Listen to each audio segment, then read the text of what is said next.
Hello, November. It is November 1st, and I am coming to you from my bed because it has been a full couple of days. Actually, I just came from a really fun dinner, and this is why I kind of just love a little bit of serendipity.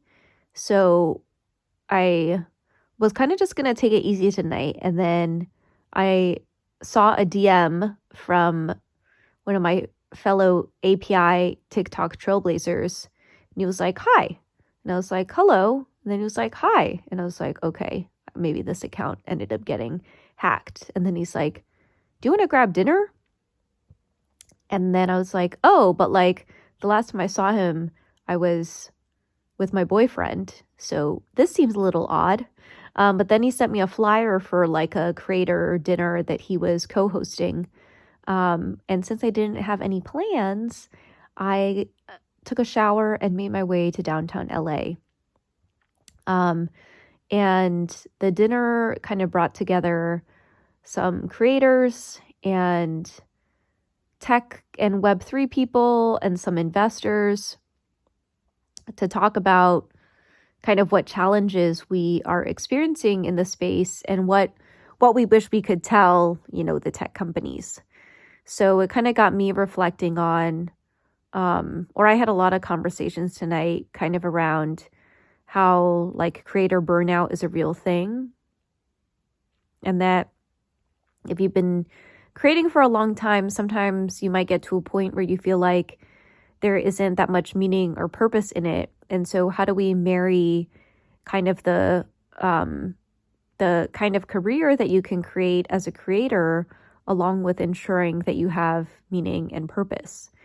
And it kind of got me thinking about how in the early days of my disability advocacy, a lot of people would come to me and say how they wish they could do something similar because they wanted to have more meaning and purpose in their lives.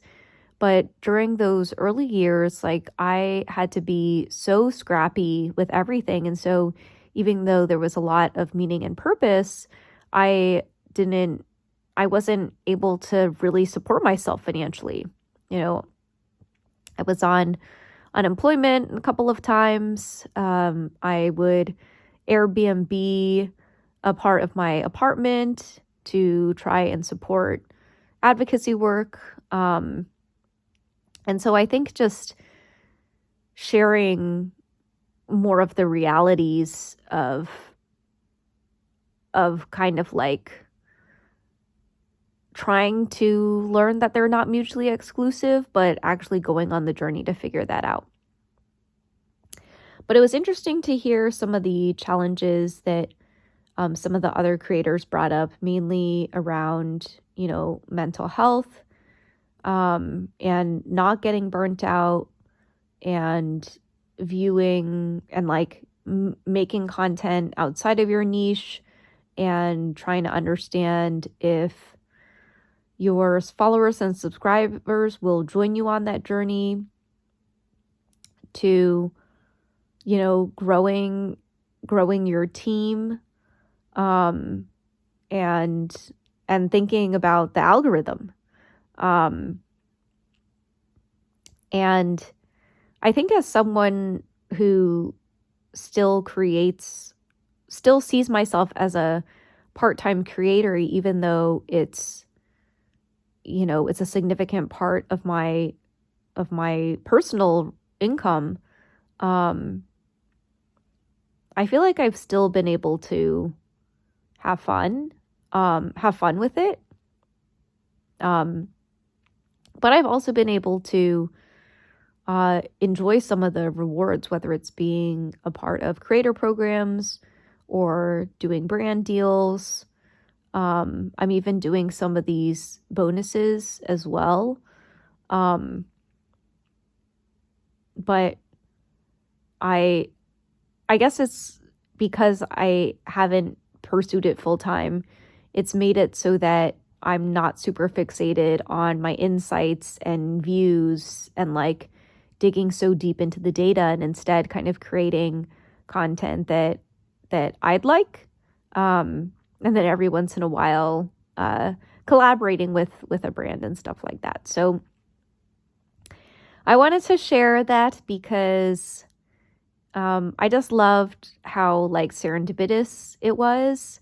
And I got to try a new restaurant that I really wanted to try. It's called Girl and the Goat.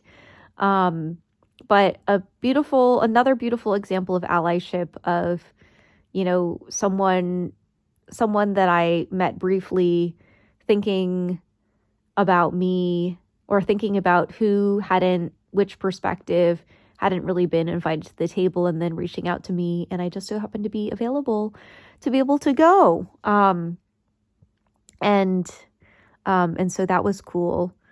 And so it's November 1st, which means that National Disability Employment Awareness Month is over.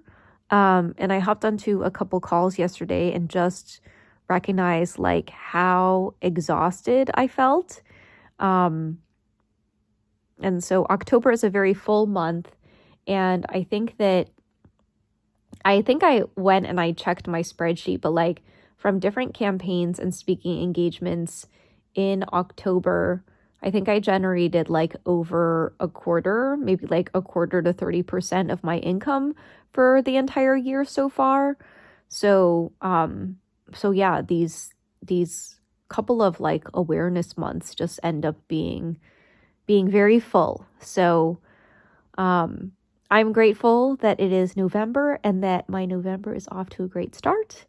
And that I got invited to this dinner to really think about the creator economy and Web3 and the early days of how we are building these platforms. And I'm excited to see where things go from here.